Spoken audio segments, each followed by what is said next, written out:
Hola a todos y todas. Bien, vamos a arrancar con esta cuarta clase de neurofisiología. En esta ocasión vamos a ver en dos videos la fisiología del dolor. El dolor tiene una definición muy clara a través de la Asociación Internacional para el Estudio del Dolor, ¿sí? Es la siguiente. El dolor es una experiencia sensorial y emocional desagradable asociada a una lesión tisular real o potencial o que se describe como ocasionada por dicha lesión, ¿sí? Entonces, cuando leemos esta definición, podemos intuir entonces que el dolor, a pesar de ser desagradable, no es algo que sea malo, sino por el contrario, es una señal de alerta que viene a avisarnos que hay algo que no está bien, ¿sí? Ya sea porque hay una lesión real de algún tejido o de una víscera, o que hay un peligro potencial de que eso suceda, ¿sí? De que suceda una lesión. O sea que, sea de la forma que sea, el dolor termina siendo una señal de alerta para hacer algo y resolverlo. Entonces está la otra definición, que es la definición de Guyton, ¿sí? Que está en el libro de Guyton, que dice que el dolor es un mecanismo de protección del organismo que es indispensable para la supervivencia y que aparece ante una lesión de cualquier tejido y hace que nosotros nos alejemos del dolor eliminando o tratando de eliminar el estímulo doloroso. Lo cual tiene mucho sentido si volvemos a que el dolor es una alerta que tiene el cuerpo para avisarnos que algo no está bien. Entonces, la idea es no dejar que ese dolor se cronifique porque es más difícil sacarlo y prestarle atención a las señales que el cuerpo nos da, ¿sí? En cuanto a la cuestión de la supervivencia, es sencillo, ¿sí? Si hay algo que a mí me está generando dolor, yo lo que voy a buscar es primero alejarme del estímulo, como algo tan sencillo como cuando yo me acerco a algo que está demasiado caliente, retiro la mano, ¿sí? Primero en forma refleja, porque es una forma de protegerme involuntariamente del dolor, y después en forma consciente. Entonces, cuando se produce una irritación, una lesión, ¿sí? Ya sea en cualquier región del cuerpo, se genera un proceso inflamatorio donde se liberan un montón de sustancias que son mediadores químicos de esa inflamación, que lo que hacen es estimular o excitar a los nociceptores, que son los receptores del dolor, que no son más que las terminaciones nerviosas libres o desnudas de los axones de las fibras que conducen el dolor, ¿sí? Que también son capaces de liberar neurotransmisores. Entonces, estos mediadores químicos lo que hacen es estimular a los nociceptores para que traduzcan ese estímulo y lo transformen en una señal eléctrica que pueda ser transmitido hasta el asta dorsal de la médula espinal para después ascender por el lado contralateral hacia el tálamo y posteriormente a la corteza, donde vamos a tener la posibilidad de interpretar y percibir ese dolor, ¿sí? ¿Dónde están esos nociceptores y qué eran? Dijimos que los nociceptores eran las terminaciones nerviosas libres o desnudas de esas fibras de axones periféricos que son las que después van a formar la vía de dolor. Entonces, esos nociceptores están en todas partes del cuerpo, pero se clasifican básicamente en tres tipos, ¿sí? Según las características, según los estímulos que reciban, van a ser diferentes.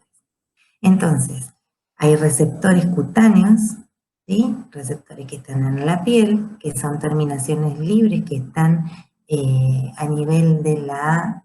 fíjense que estos están encapsulados y estos son terminaciones libres, están a nivel de la dermis y sensan múltiples cantidades de estímulos, ¿sí? Ya sean estímulos térmicos, mecánicos o químicos, y por eso se dice que son polimodales.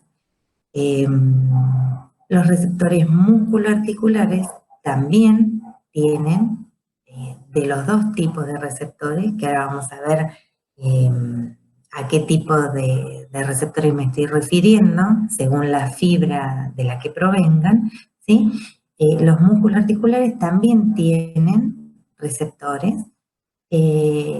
La característica a tener en cuenta es que en la articulación, excepto el cartílago articular, todos los demás componentes, llámese cápsula, ligamentos y el mismo líquido, tienen nociceptores o receptores para el dolor, ¿sí? Este tipo de receptores sensan por ahí las contracciones sostenidas de un músculo, la isquemia muscular que produce dolor, la presión en las articulaciones, la liberación de distintas sustancias químicas durante la contracción, en fin, un montón de estímulos de diferente tipo también. Y los viscerales son los más complejos o los menos conocidos y responden también a múltiples estímulos. Así que lo que vamos a hacer es ver los distintos estímulos, ¿sí? A modo de resumen, que pueden ser térmicos, mecánicos o químicos. Dentro de los químicos están todas esas sustancias que eran mediadores de la inflamación, como la bradicinina, la serotonina, la histamina. Acuérdense los iones de potasio, que son los que se sensan a nivel del músculo, ¿sí? Fíjense, son todos neurotransmisores que a su vez excitan o provocan la liberación de otros neurotransmisores de los nociceptores en las vías de dolor, ¿sí? Las vías de dolor agudo, que son las vías que tienen receptores de fibras A delta, ¿sí? Sensan dolores agudos precisamente, ahora vamos a ver cuáles son, sensan estímulos más bien mecánicos o térmicos, esos dolores que tienen que ver con frío-calor o con presión, me corto, me pincho, me golpeo, ¿sí? Dolor muy rápido y agudo que asciende directamente al sistema nervioso central. Mientras tanto, el dolor crónico puede tener influencia, ¿sí?, por los tres tipos de estímulos, ¿sí? Y todo eso tiene que ver con el tipo de fibra de la cual procede el nociceptor, ¿sí? Los nociceptores A delta provienen de fibras que son mielinizadas, y como sus axones son más gruesos y están recubiertos por mielina, reaccionan de forma muy rápida, o sea, llevando la sensación del dolor agudo, ¿sí? El dolor urgente, el dolor rápido, rápidamente tengo que informar. Son dolores que exigen una respuesta rápida. Mientras tanto, los nociceptores provenientes de la fibra C son mucho más finitos, son amielínicos, ¿sí? Son desnudos, entonces la conducción nerviosa es mucho más lenta, y por eso tiene que ver con el dolor crónico, y responde a cualquiera de los estímulos que le apliquemos. Entonces, a modo de resumen de los nociceptores, ¿sí? Depende de la fibra A delta o C que provengan. Fíjense que una regla mnemotécnica es bastante sencilla.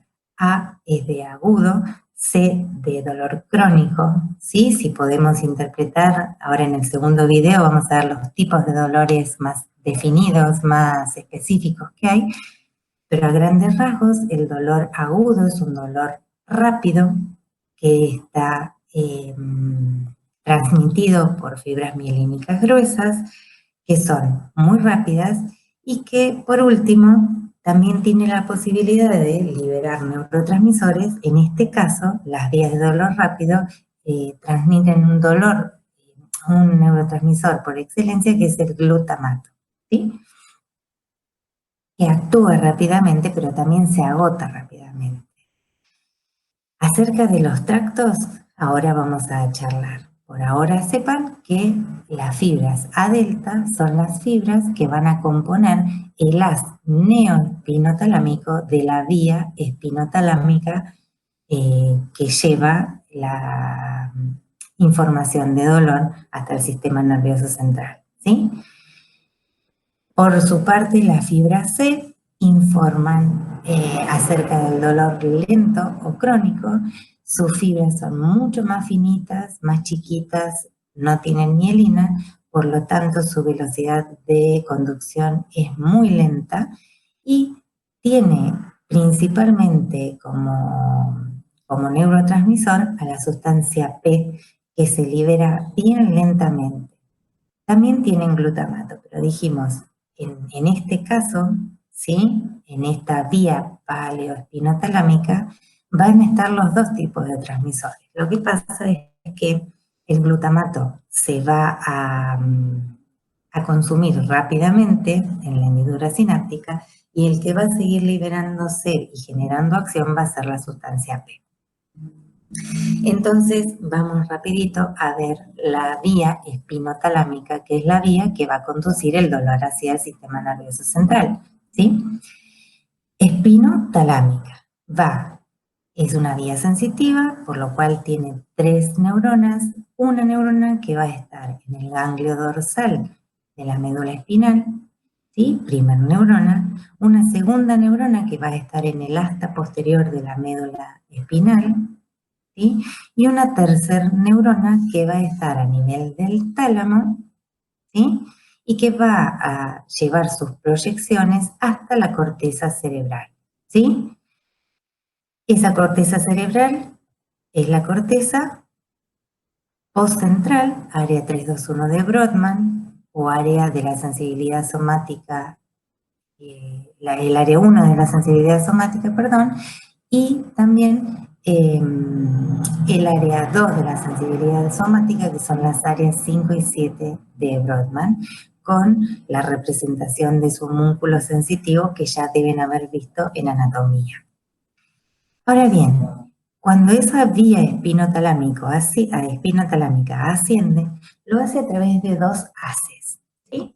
Un haz que neoespinotalámico, que va a llevar la información de dolor rápido o agudo, y el haz paleoespinotalámico, que es un haz de origen más antiguo, que va a llevar las fibras para el dolor lento o crónico.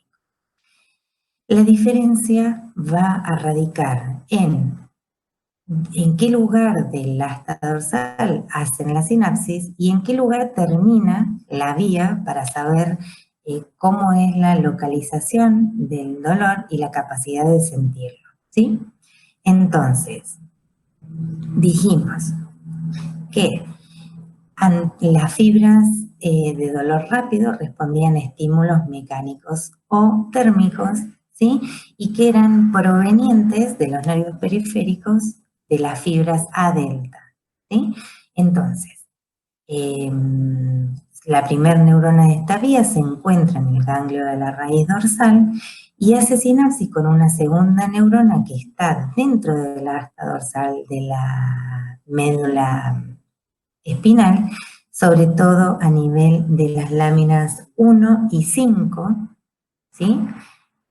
Después repasen un poquito de anatomía, pero recuerden cómo está dividida, en las láminas que está dividida este asta, ¿sí? Entonces, una vez que las neuronas hacen sinapsis en la lámina 1 y en la lámina 5 del asta dorsal de la médula espinal, lo que hacen es decusar o cruzarse por la comisura anterior de la médula espinal hacia el lado contralateral y ascender por el cordón anterolateral hacia el tálamo, ¿sí? ¿Hasta dónde va a llegar? Algunas fibras se van a detener en la formación reticular, ¿sí? Pero casi todas van a llegar al complejo ventrovasal del tálamo, algunas al grupo nuclear posterior, ¿sí? Y van a llegar junto con el cordón dorso-lemnisco medial, que va a estar encargado de la sensación táctil. Después, algunas fibras van a llegar rápidamente, ¿sí? Casi directamente, algunas no, todas las fibras que llegaron van a llegar a la corteza somatosensitiva para informar rápidamente de lo que está pasando, ¿sí? Entonces, esta vía, la particularidad que tiene es que prácticamente no se desvía. Fíjense que sigue gruesa hasta la corteza somática sensitiva. Y como llega con el cordón lemnisco medial, hace que la capacidad para localizar este tipo de dolor agudo sea muy exquisita, ¿sí? Porque uno puede precisar y dar la información exacta de dónde le duele y por qué le duele, ¿sí? Entonces, en este tipo de vías, el neurotransmisor por excelencia, ya dijimos, es el glutamato, que dura milisegundos en la hendidura sináptica para generar la apertura de los canales iónicos que van a facilitar la transmisión del potencial de acción a través del ARS, hacia el cerebro, ¿no? Bien. Por el contrario, el otro tipo de fibras que vamos a tener son las que forman el haz paleoespinotalámico, ¿sí? Este haz de dolor crónico o lento recibe cualquier tipo de estímulos, si recuerdan que les dije, ¿sí? Entonces, las fibras C, que son fibras mucho más finitas y amielínicas, ¿sí? Provenientes de axones, de nervios periféricos de fibra C, perdón, tienen su primer neurona en el ganglio de la raíz dorsal y hacen sinapsis con una segunda neurona que casi por completo están en la lámina 1 y 2 del asta dorsal de la médula y hacen conexiones cortitas hasta llegar hasta la lámina 5 y de ahí decusan las fibras por la comisura anterior de la médula espinal, ¿sí? Juntándose en una primera instancia con las fibras del dolor agudo y rápido, ¿sí? O sea que este haz paleoespinotalámico, si bien lleva todas fibras de tipo C, lleva algunas a delta también, por lo menos en su inicio. Y de allí asciende por la vía anterolateral o el cordón medular anterolateral, perdón, hacia el tálamo también, ¿sí? Entonces, ¿dónde termina este haz? Tiene una localización distinta, ¿sí? Termina casi en todo lo que es la formación reticular, ¿sí?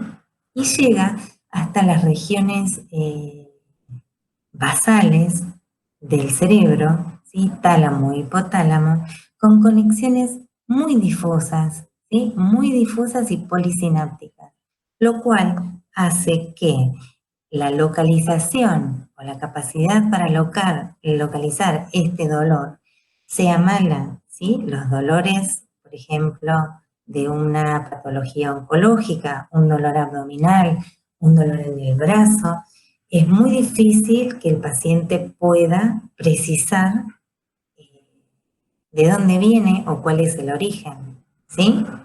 Entonces, los encargados, los neurotransmisores encargados o liderados por esta vía son el glutamato en primer lugar y la sustancia P en segundo lugar. El glutamato lo va a hacer en una primera instancia, se va a agotar rápido, y la sustancia P es la que se va a seguir liberando para generar la respuesta lenta y crónica, ¿sí? A veces dura segundos, a veces puede estar liberándose minutos también. Entonces, fíjense, por ejemplo, en una quemadura, inicialmente cuando ustedes se queman, el dolor es un dolor agudo, muy, muy fuerte, pero cuando queda la lesión tisular, se sigue informando permanentemente del dolor y ya duele todo, ya uno no puede precisar por más de que lo estamos viendo, ¿sí? Ahora, ¿qué sucede? Si bien tenemos una vía que informa de dolor agudo, de dolor crónico, la intensidad con la que cada uno siente el dolor varía de persona a persona. ¿Y eso a qué responde? Responde a que todos tenemos la capacidad con nuestro encéfalo de modular ese ascenso de información de dolor hacia los centros superiores, ¿sí? Porque todos tenemos en nuestro encéfalo un sistema endógeno de analgesia, que es un sistema descendente, que se encarga de modular o inhibir, sobre todo a nivel del asta, acá a nivel del asta dorsal de la médula, la entrada de la vía de dolor, ¿sí? Entonces, este sistema de analgesia está formado por tres regiones muy importantes, ¿sí?